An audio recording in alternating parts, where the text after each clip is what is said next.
Bismillahirrahmanirrahim. Assalamualaikum warahmatullahi wabarakatuh.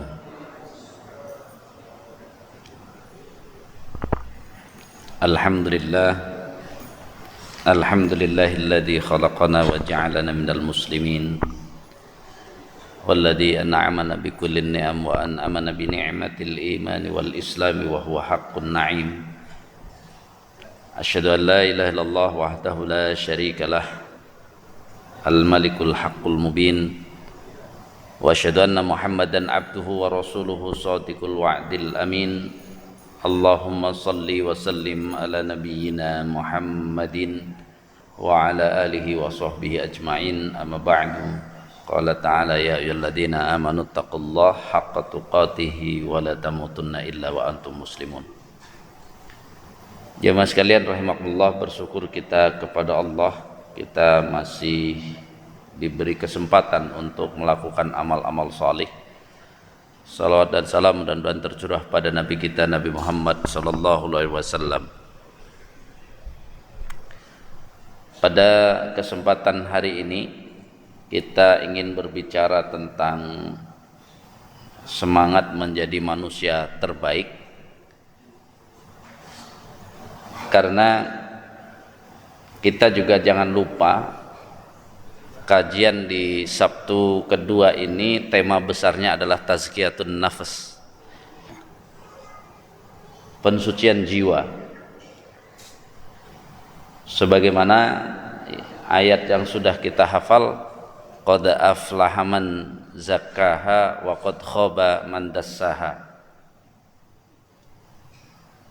Beruntung bagi orang yang mensucikan jiwanya dan merugilah orang yang mengotorinya. Dan seluruh aktivitas kita sebenarnya bisa menghasilkan pensucian jiwa, asalkan dia memahami apa yang harus dijadikan alat untuk penyuciannya. Nah, kita dalam hidup ini harus sadar bahwa baik dan buruk itu sebagai manusia ditentukan oleh apa? Kebaikan manusia, kalau mau disebut manusia baik kayak apa, kalau mau disebut manusia buruk kayak apa. Karena jangan sampai ternyata keyakinan hidup baik dan buruk itu bukan berdasarkan informasi dari Islam. Kalau hidupnya di dunia kaya raya baik atau buruk? Kalau hidupnya miskin baik atau buruk? Kan hari ini orang merasa kalau hidupnya miskin buruk, kalau kaya raya baik. Itu udah mulai kacau. Kenapa jadi baik buruk? Apakah ada dalam Al-Quran bahwa yang kaya itu manusia baik, yang miskin manusia buruk? Ada nggak gitu? Yang enak hidupnya baik atau buruk? Yang susah hidupnya baik atau buruk? Kan kita kenapa jadi ke situ? Ya. Jiwa kita diarahkan ke situ, padahal ayat yang dihafal oleh kita, siapa manusia yang buruk? Siapa manusia yang buruk? Jamaah sekalian, innalladzina kafaru, surat Al-Bayyinah apa? Innalladzina kafaru min ahlil kitab wal musyrikin fi nari jahannama khalidina fiha ulaika hum syarrul bariyah. Yang disebut manusia yang buruk kata Allah siapa? Yang orientasinya menuju kekafiran plus orang kafir. Oh Ustadz, berarti ini dong, intoleran. Enggak, kita sedang baca surat Al-Bayyinah, bukan sedang apa. Kadang-kadang kan kita aneh-aneh aja. Kita sedang baca surat Al-Bayyinah yang menyebut manusia buruk kita atau Allah. Jadi kaya baik atau buruk? Ayo, kaya baik atau buruk? Ya, sekarang kita cari yang baik dulu. Siapa yang ditetapkan menjadi orang baik? Innalladzina amanu wa amilus solihat ulaika hum khairul bariyah. Ini udah dikasih kata kuncinya itu. Kaya baik atau buruk? Tadi kan anehnya kaya pasti baik, miskin pasti buruk. Itu salah kita gitu. Padahal kalau sudah belajar ini kan berarti apa? Kaya menguatkan keimanan baik, kaya meruntuhkan keimanan buruk. Jadi kaya itu bisa baik, bisa buruk. Miskin tapi nambah keimanan itu baik. Miskin makin dekat kepada kekafiran berarti buruk. Berarti kan kenapa selama ini pandangan kita malah kalau kaya baik, kalau miskin buruk? Jadi setelah pensiun, umur makin tua, pengen hidup yang enak, santai, nyaman, menikmati hidup, menikmati ke masjid, atau pengen yang hidupnya ada susahnya, pilih yang mana?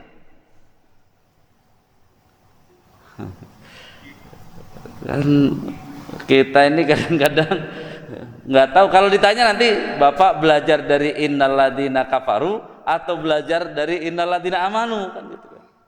Pengennya kalau udah tua itu enak-enak, santai-santai, pokoknya tinggal menikmati hidup. Itu belajar dari mana? Innalladzina amanu atau innalladzina kafaru? Halo jamaah sekalian, belajar dari mana?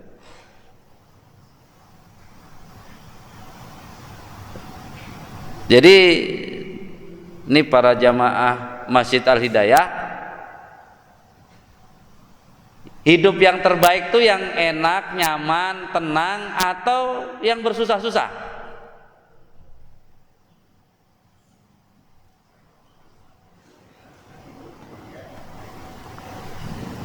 Lucunya kalau dibikin riset, orang muslim yang sudah tua-tua pengen hidupnya enak, tenang, nyaman. Padahal ketika kita sebut manusia terbaik di dunia ini adalah Nabi dan Rasul, Nabi dan Rasul terbaik adalah Nabi dan Rasul yang dapat gelar ulul azmi. Arti ulul azmi itu yang enak dan nyamannya lebih atau yang susahnya lebih? Apa? Gimana? Yang fasilitas enak nyamannya lebih atau fasilitas kesusahannya yang lebih, ulul azmi itu? Jadi kira-kira kalau Bapak pengen hidupnya enak nyaman, bisa nggak menggapai kehidupan terbaik?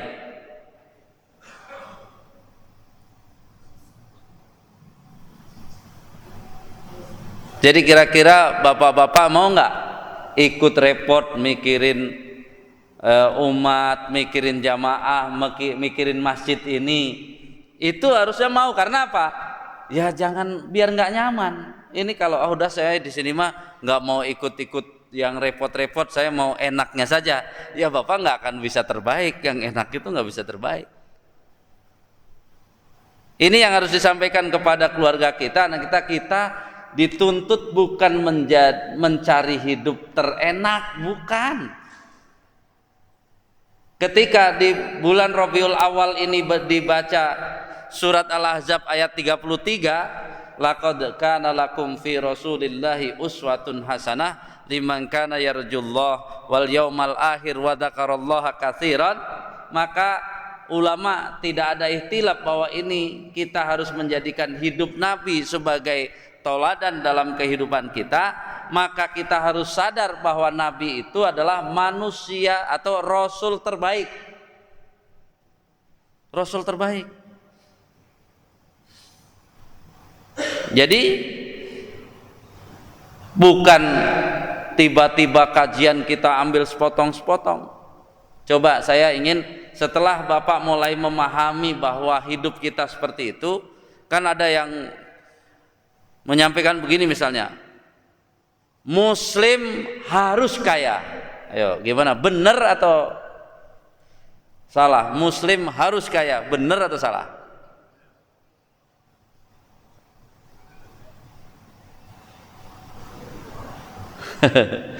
Muslim sampai ada temanya tuh, seorang muslim harus kaya. Waduh. Kalau mukmin kaya aman bagi saya, tapi kalau muslim kaya nggak ada manfaatnya nanti. Muslim doang. Terus kata harus bermasalah, berarti kalau nggak kaya berarti seolah-olah dosa nggak kaya, ya kan? Padahal kaya atau tidak kaya karena usaha atau karena memang ditetapkan oleh Allah. Ayo, ini kan selama ini seolah kaya itu karena usaha atau karena ditetapkan atau diberikan oleh Allah. Kok kayaknya jawabannya masih banyak pengaruh dari innalladzina amanu atau innalladzina kafaru.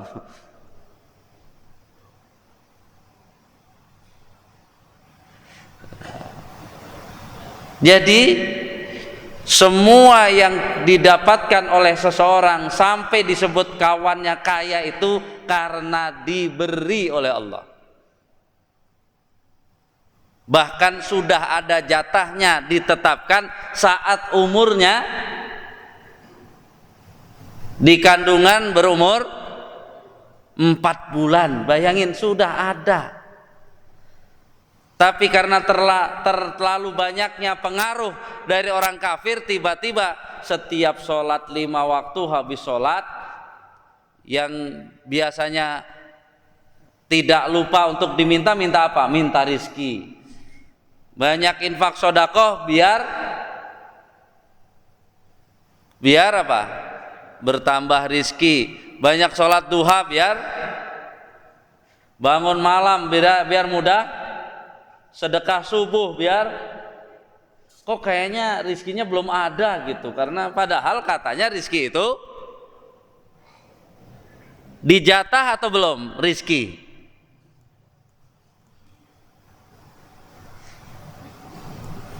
Rizkinya dijatah atau belum, Pak? Kalau rizki itu dijatah, makanya harusnya tujuannya itu yang sampai mensucikan jiwanya, bukan sekedar apa? Rizkinya. Kalau rizki akhirnya kan di kita ada ya, keluar rumah ditulisin kendaraannya pejuang rupiah. Janganlah orang beriman pejuang rupiah, kan sama dengan mata duitan. Pejuang rupiah itu jadi apa aja dijadikan duit ya, jadi itu pejuang rupiah, mata duitan gitu. Itu istilah ya, istilah baru dari mata duitan adalah pejuang rupiah. Kalau Bapak pejuang rupiah dapat pahala nggak? Ya nggak dapat pahala. Makanya orang beriman itu beda, jangan sama. Ada pakai keren lagi, pejuang keluarga. Bener nggak pejuang keluarga? Akhirnya ditangkap, dia nyolong, katanya nyolong untuk ditangkap KPK, korupsi katanya untuk kacau. Makanya jangan pejuang keluarga. Jadi ngapain Bapak keluar? Ini kan sudah mulai belajar tazkiyah tuh. Ngapain Bapak keluar?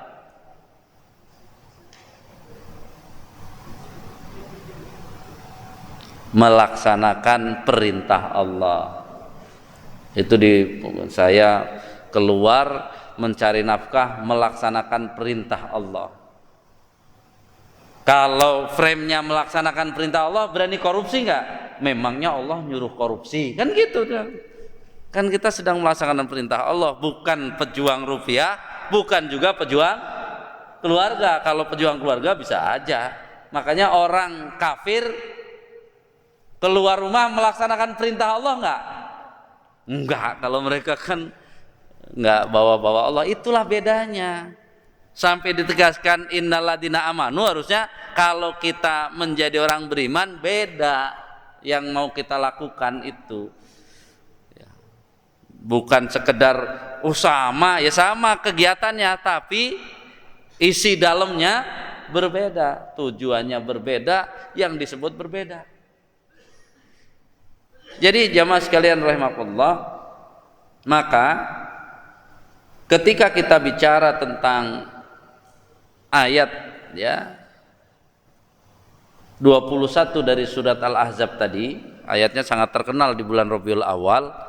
Itu kalau kita mau bicara tentang hadis-hadis khairukum itu banyak, ada 11. Sedangkan titik yang saya tekankan hari ini adalah isinya itu ada pada kita harus paham bahwa ketika kita menjalani hidup ini, tujuan kita hidup ini menjadi manusia terbaik.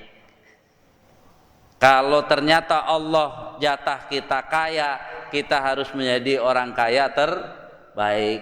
Kalau ternyata Allah kita ditakdirkan orang yang cukup saja, maka kita orang cukup yang terbaik. Kalau ternyata Allah uji dengan kemiskinan, maka harus menjadi orang miskin yang terbaik. Kalau ternyata kita jadi pedagang, maka harus menjadi pedagang yang terbaik.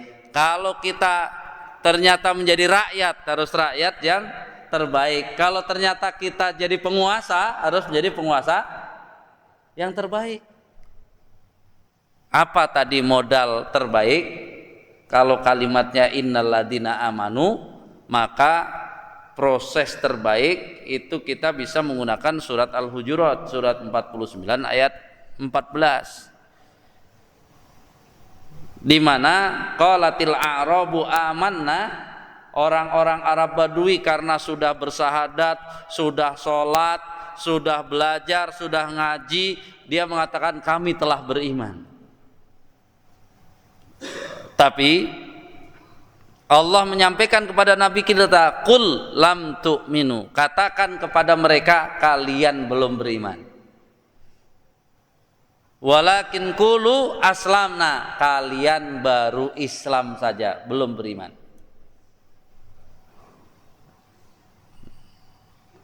Artinya apa? Kalau untuk mempertahankan Islam, kayaknya nggak perlu pengajian Pak, mempertahankan Islam. Ini kaum muslimin kita ini insya Allah Islamnya aman Pak, Islamnya selama KTP-nya tidak dirubah oleh dinas kependudukan menjadi agamanya beda, dia walaupun kagak ke masjid, kagak sholat, tetap saja pas wafat dilihat dia Islam nggak? Oh, lihat KTP-nya Islam, tetap aja dimandikan, dikafani, disolatkan, dikuburkan. Nggak ada yang berani tuh, dia nggak pernah ke masjid, ini bakar aja, nggak ada yang berani.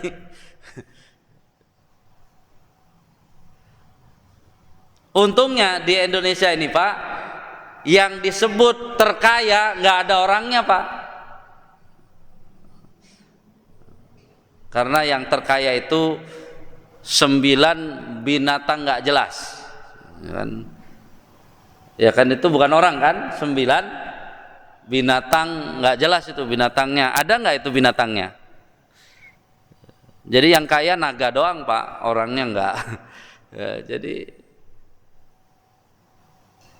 kalau orang Islam kaya banyak,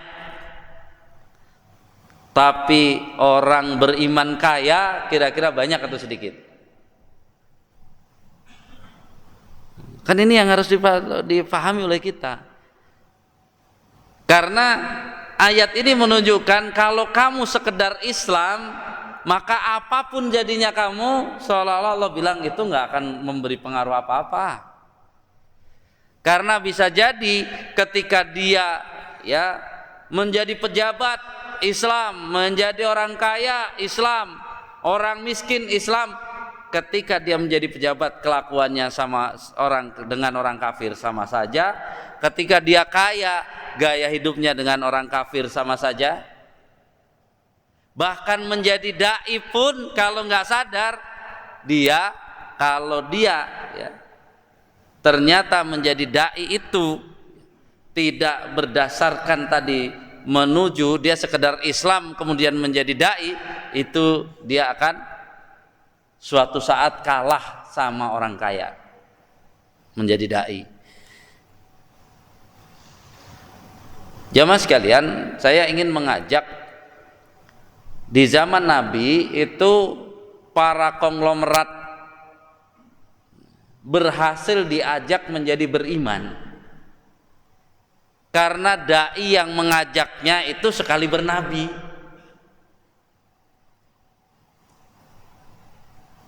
Kenapa orang kayanya tunduk kepada dai-nya? Karena ketika dai-nya dikasih, ibaratnya zaman kayak pakai hitungan zaman sekarang ya, dikasih 1 triliun, ternyata nggak ada perubahan apa-apa, makanya konglomeratnya langsung tunduk. Kacau ini mah, dikasih 1 triliun, rumahnya nggak berubah, kendaraannya nggak berubah, semuanya nggak berubah. Makanya pelan tapi pasti, kalau gini caranya saya harus ikut, nggak bisa saya mempengaruhi dai-nya. Di zaman sekarang kalau ada dai dekat-dekat konglomerat, kira-kira konglomeratnya yang mirip dai-nya atau pelan-pelan dai-nya yang mencoba mirip dengan konglomerat? Jadi jangan-jangan di sana konglomeratnya ngajak ketawa doang, orang dia aja kalau bisa kayak saya, ngapain juga saya ikut dia. Jadi dibutuhkan orang tua kita dulu yang jadi dai itu, ada Muhammad Nasir, ada A.R. Fahrudin. Itu kalau dikasih duit banyak, berubah nggak hidupnya? Kagak. Itulah kenapa mereka sukses dalam berdakwah.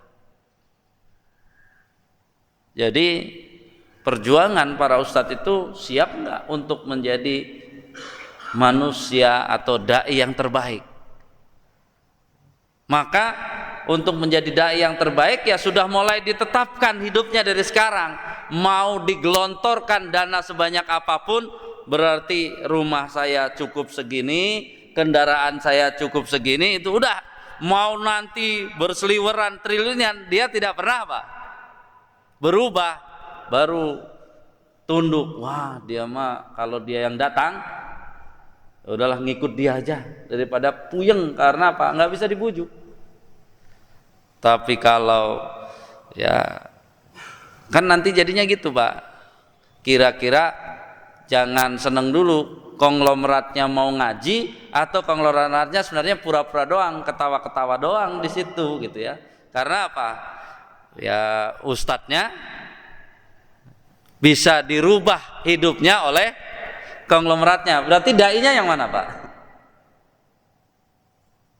Konglomeratnya atau yang dakwah? Konglomeratnya berhasil merubah kehidupan dai menjadi mirip konglomerat. Kebalik, Pak. Padahal kan namanya kalau saling mempengaruhi itu berarti apa? Kalau konglomeratnya yang ampun-ampun lah, udah kalau gitu udah pokoknya dia ngomong ngikut aja, kalau enggak, itu yang kita butuhkan. Orang tua kita dulu itu dai-dai yang sangat hebat. Kita ingat misalnya Pak Nasir itu kalau dititipi uang ya untuk umat dari pemerintahan yang di Timur Tengah itu Pak, nggak ada ya, persenannya langsung apa. Bahkan suatu saat ada beberapa muridnya yang ngiringi perjalanan kemana itu Pak, nggak boleh motong dari duit. Ini kan saya suruh nganterin ini jumlahnya sekian, sampai sana harus jumlahnya sekian ya. Terus kita makan ya iuran kalau ada yang bawa duit kita untuk makan kalau lapar, nggak boleh ngambil dari sini, sampai begitu Pak. Jadi gimana nggak menakutkan. Jadi kalau ada orang ya datang ya takut jadinya, waduh ini nggak bisa dirubah dai-nya. Ya memang dai itu makanya dalam fikih dakwah Muhammad Nasir Pak disuruh kuatkan engkau sebagai dai. Dai bukan untuk menyenangkan orang yang didakwai, dai bukan untuk apa, tapi sampaikan yang dari Allah itu pelan-pelan dengan penyampaian yang santun tetap, tapi harus disampaikan. Kalau gara-gara disampaikan orang jadi ya kasarnya tidak datang, ya tugas kita memang menyampaikan.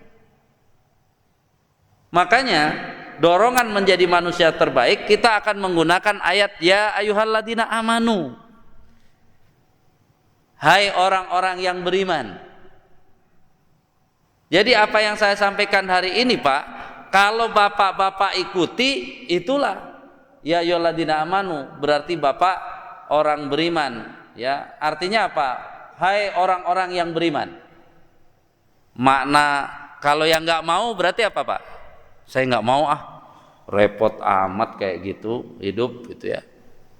Itu kita tinggal bilang kalau yang tidak mau beriman tidak usah hai, kan gitu sudah sama aja kan. Jadi hai orang-orang beriman, kalau yang nggak beriman nggak usah hai, terserah.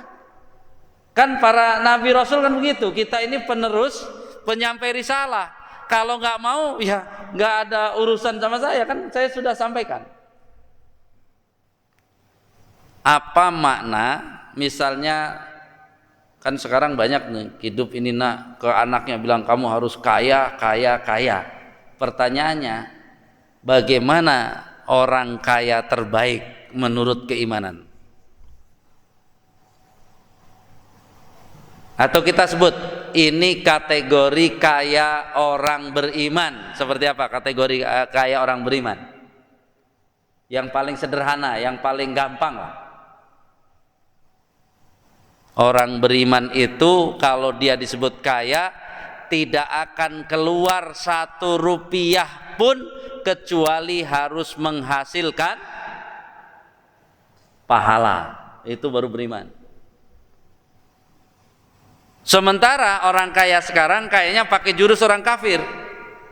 Dia tembus usahanya hebat, dapat triliunan, itu uang saya sendiri, terserah saya mau buat beli apa. Akhirnya dia misalnya beli 10 mobil Mercy.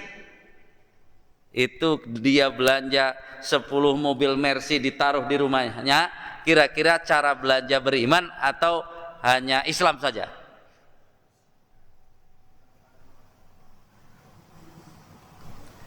Sepuluh mobil Mercy bisa 50 miliar atau 100 miliar.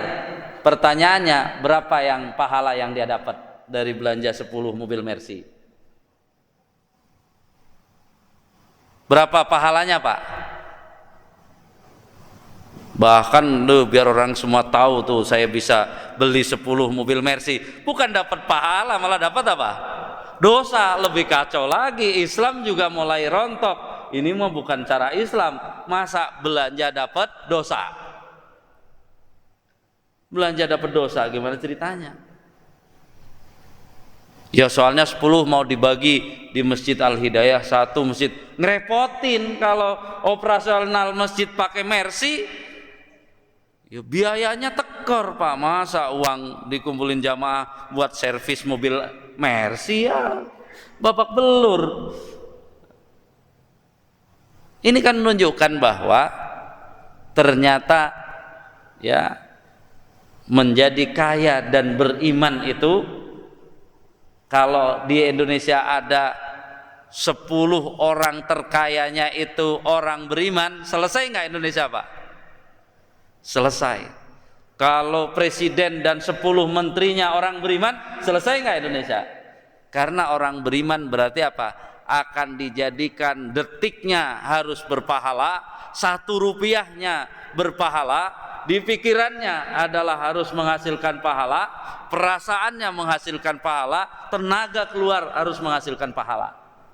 Udah hebat semuanya. Itulah Nabi dan para sahabat. Kalau jadi apapun, makanya berpahala. Nabi itu perputaran duitnya kalau dihitung sekarang triliunan Pak. Tapi hidupnya enak nyaman atau gimana Pak? Hidupnya enak nyaman atau gimana Pak? Nabi. Baca kisah itu yang Nabi keluar ketemu Abu Bakar sama Umar dalam keadaan perutnya lapar. Pas ditanya udah berapa hari loh? Dari ganjelannya sih udah 3 hari. Kalau kita udah keberapa hari kekenyangan sampai perutnya ganjel, bukan diganjel batu, perutnya yang ganjel kan. Ini kan PR bagi kita. Karena kalau kita membaca laqad kana lakum fi Rasulillah uswatun hasanah, kita menjadi orang kaya. Kalau mau mencontoh Nabi, Nabi tidak sempat menunjukkan kekayaannya ditaruh di etalase dunia ini. Nabi tidak sempat. Bahkan saat menjalani hari-hari masa tuanya, bukan kekenyangan, bukan kenyamanan. Kalau kita belajar di studi ilmu ekonomi, maka dasar hukum ar-rohan, gadai, itu adalah hadis Nabi yang Nabi mengambil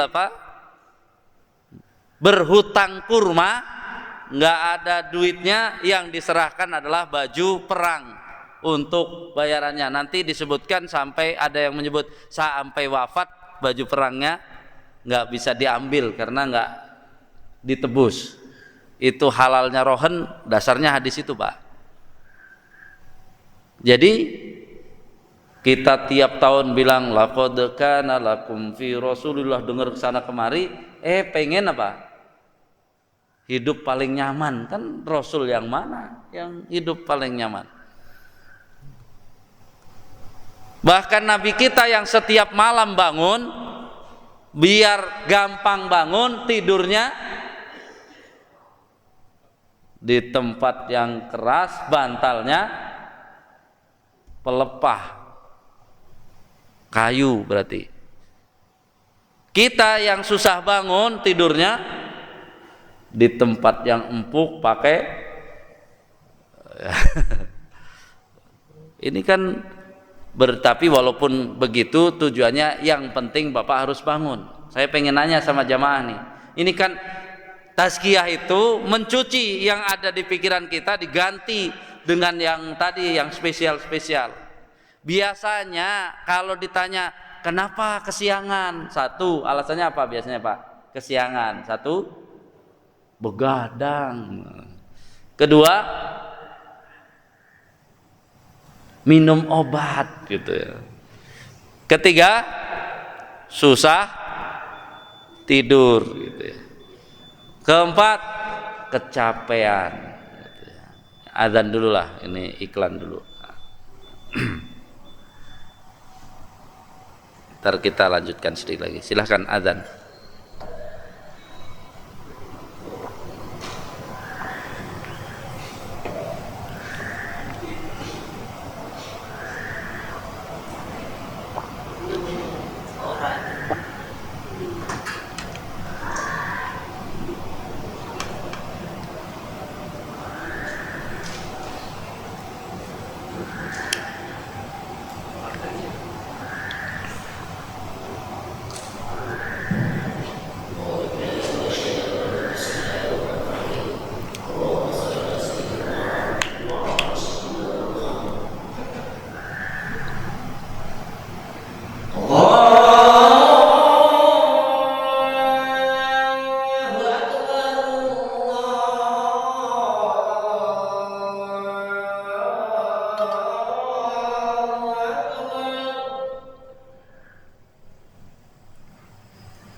Baik jemaah sekalian, kalau di searching ulama-ulama yang beriman bukan kesiangan bangun subuh, kesiangan bangun malam, apa alasannya? Kalau kita tadi kan alasannya untuk membenarkan, seolah-olah nggak apa-apa kesiangan karena tadi capek, begadang, minum obat, semuanya. Tapi ulama-ulama yang beriman itu tidak membenarkan kesiangan. Padahal bukan kesiangan subuh, mereka kesiangan bangun, tidak qiyamul lail. Mereka mengatakan, dosa apa yang aku lakukan sampai-sampai Allah tidak mau menemui aku. Bayangkan. Makanya kalau minum obat, kecapean, begadang tadi sebelum tidur banyak mohon ampun dulu. Jadi bukan begadangnya, ngapain kamu begadang, jangan-jangan lihat macam-macam yang akhirnya tidak bisa bangun. Jadi intinya adalah bersihkan dosa-dosa sebelum tidur agar memperingan kita untuk bangun. Kalau yang sudah biasa bangun jam 1 kemudian ke kamar mandi tidur lagi nggak masalah. Tapi kalau yang baru belum istiqomah, kalau bangun jam 1 jangan ke kamar mandi doang terus tidur lagi, pasti lewat. Makanya mulai sekarang kalau Allah, saya udah istighfar malam-malam tiba-tiba bangun jam 1, maka ke kamar mandi tunaikan, setelah itu wudu, sholat dulu 2 rakaat. Sambil setelah sholat 2 rakaat minta, ya Allah, nanti bangunkan lagi lah, jangan sampai kelewat subuhnya, terus tidur lagi. Nanti rata-rata paling lambat bangun mungkin pas azan, paling lambat. Asal malam jangan cuman ke kamar mandi langsung tidur lagi, kelewat.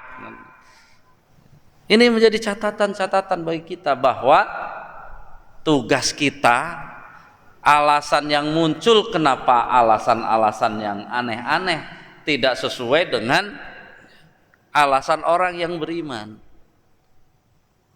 Itu baru dari bangun, telat bangun, belum yang lain-lain. Jangan-jangan alasan yang kita kemukakan itu ternyata tidak bersumber dari keimanan.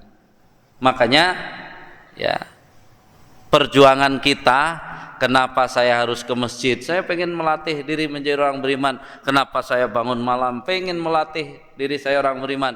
Kenapa kita sholat duha? Pengen melatih menjadi orang beriman. Semua untuk beriman. Rizki mau sudah ada bagiannya. Yang belum itu keimanan. Tadi kata Allah, keimanan harus diproses, pelan-pelan masuk ke dalam hati kita. Harus penuh perjuangan. Jadi orang Islam sudah terpengaruh psikologi barat dengan mengatakan kalau anak kita melakukan sesuatu karena kesadaran itu hebat. Kesadaran diri hebat katanya. Jangan Pak, nak, yang paling hebat dari beramal adalah engkau sadar bahwa yang kau laksanakan ini adalah perintah Allah. Itu nomor satu malahan. Jangan, kan kalau diperintah berarti terpaksa Pak Ustadz. Ya itu kan menurut orang kafir. Kalau menurut orang beriman, motivasi nomor satu melakukan sesuatu karena apa? Perintah Allah itu menduduki apa? Tempat yang paling tinggi. Sehingga apa? Nggak ada urusan kalau nanti males, ya nggak apa-apa, males saya paksa karena ini perintah Allah.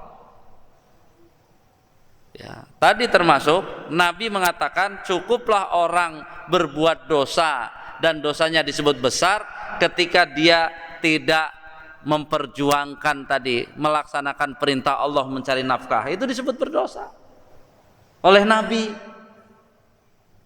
Kenapa kamu keluar rumah terbirit-birit takut dosa? Itu hebat gitu. Kalau nggak usaha takut dosa, itu hebat. Anak kita, kamu kenapa ke masjid nak? Melaksanakan perintah Allah, hebat. Jangan bilang apa? Harusnya karena kesadaran dong. Yang nggak boleh itu karena disuruh orang tua, itu yang rendah itu. Tapi kalau dia sadar disuruh Allah, itu hebat. Yang kedua, yang ikut Nabi. Karena yang ngajarin ke masjid itu Nabi. Berarti ketika dia dengar adzan, diam aja di rumah, berarti yang harus disadari, kan nggak apa-apa, yang penting sholat. Itu orang Islam. Kalau orang beriman, dia apa? Oh, saya bisa dianggap tidak melaksanakan perintah Allah, saya tidak mengikuti sunnah Nabi nih kalau saya nggak berangkat ke masjid. Badan saya sehat. Jadi pantas ya, dalam hadis itu yang diriwayatkan oleh Muslim kan ya, yang kaidah, wahai Nabi, berikan, wahai Rasulullah, berikan ucapan kalimat kepadaku yang kalau aku dengar nggak akan perlu saya dengar dari siapapun. Maka nasihat singkat Nabi kan apa? Kul amantu billah sumastaqim. Itu yang menunjukkan bahwa apa? Karena Nabi bilang amantu Pak, berarti nggak mudah Pak. Kecuali kalau nasihatnya kul aslamtu billah sumastaqim. Kalau sekarang kan orang merasa saya kan udah Islam, tinggal istiqomah. Istiqomah dalam Islam nggak bagus Pak. Yang disebut Nabi di sini adalah dalam keimanan. Makanya kalau orang sudah ngerti apa itu iman, iman dan amal soleh itu satu gabungan Pak. Dia sebenarnya bukan sesuatu yang terpisah. Karena namanya iman itu adalah tasdikun bil qalbi wa qaulun bil lisan wa arkanun bil jawari. Ya. Atau laisal imanu bit tamanni wala bit takhalli. Namanya iman itu bukan angan-angan, juga bukan omong kosong. Walakin ma wukira fil qalbi wa sadaqahul amal. Sesuatu yang bahasa wukiro paling gampang ya, sesuatu yang terukir dalam hati lalu engkau buktikan dengan amal solihnya. Jadi mulai sekarang Bapak harus menjadi tujuan hidupnya terenak atau terbaik. Terbaik. Jadi kaya belum tentu terbaik, bisa terbaik, bisa terburuk. Maka kalau memang Allah takdirkan kaya, berjuanglah untuk menjadi orang kaya terbaik. Ternyata jadi orang miskin, tetap bisa menjadi orang miskin terbaik. Yang biasa saja ya orang sedang-sedang terbaik. Pokoknya jadi pedagang terbaik apa saja. Kalau kita bicara terbaik berarti jangan puas dengan keislaman, kita harus naik menjadi orang yang beriman. Hadanallahu wa iyyakum ajmain, kurang lebihnya mohon maaf. Assalamualaikum warahmatullahi wabarakatuh.